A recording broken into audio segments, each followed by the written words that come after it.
Hello दोस्तों, तो आप लोग कैसे हैं। तो यह कहानी प्रारंभ होती है पुराने समय के बगदाद शहर में, जहां दो भाई रहते थे, कसीम और अली बाबा।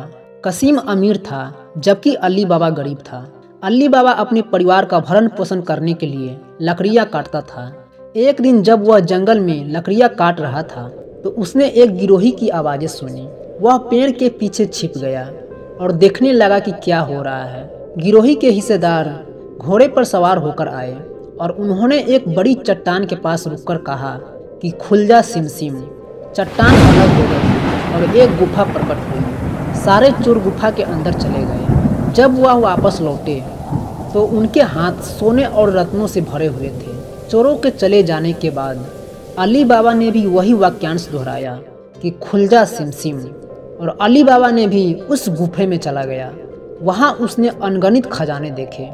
अली बाबा ने अपनी झोली में भरकर कुछ सोने के सिक्के और रत्न लिए और गुफा से बाहर आ गए। जब अली बाबा ने अपने गांव पहुंचे तो अली बाबा ने अपने परिवार के लिए खाने पीने और पहनने के लिए नए कपड़े खरीदे। जब उसके भाई कसीम को इस बारे में पता चला तो उसने उससे रहस्य जानने की कोशिश की।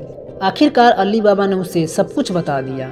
कसीम अपने लालच को रोक नहीं पाया और अगले दिन अकेले ही गुफा में चला गया।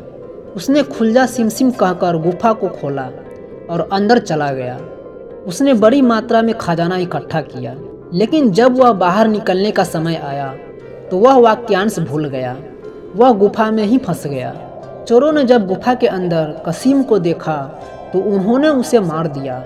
जब कसीम लौटकर नहीं आया तो अली बाबा उसे ढूंढने निकला।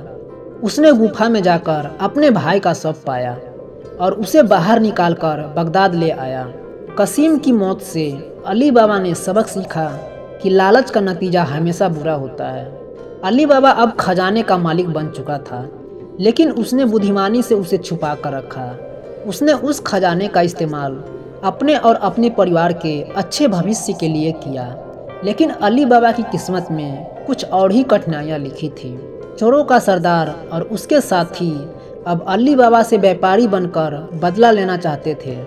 एक दिन चोरों का सरदार अपने साथियों के साथ व्यापारी भेष में अली बाबा के घर आया और कहा कि हम व्यापारी हैं और अपने सामान को आपके घर में रखना चाहते हैं। अली बाबा उनके चालाकी को नहीं समझ पाया और उसने उसे ठीक समझा और अपने घर में जगह दे दी। चोरों का असली इरादा रात में अली बाबा को मारने का था, मगर अली बाबा की नौकरानी मर्जीना ने इस चालाकी को जान लिया। उसने एक तरकीब सोची और चोरों का ध्यान भटकाते हुए अपने बुद्धिमानी से सभी चोरों को बेहोश कर दिया। रात के समय मर्जीना ने अली बाबा को सब कुछ बताया। तब अली बाबा ने चोरों को उनके ही जाल में फंसाते हुए उन्हें बंदी बना लिया।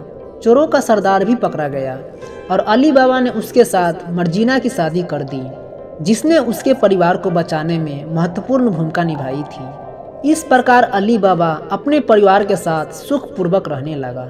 उसने मर्जीना की मदद से अपने खजानों का सही उपयोग किया और गरीबों की सहायता की। उसने सिद्ध कर दिया कि ईमानदारी और बुद्धिमत्ता के साथ काम करने से सभी बाधाएं पार की जा सकती है। उनकी कहानी एक उदाहरण बनी कि जब ईमानदारी और नेक दिल से काम किया जाता है तो कठिनाइयों का सहज पार होना निश्चित है। अली बाबा की अमीरी और मर्जीना की समझदारी से उनका परिवार हमेशा खुशहाल रहा। तो दोस्तों, इस छोटी सी कहानी से यह सीखने को मिलती है, जब ईमानदारी और नेक दिल से काम किया जाए तो कठिनाइयों का सहज पार होना निश्चित है। अली बाबा की अमीरी और मर्जीना की समझदारी से उनका परिवार हमेशा खुशहाल रहा।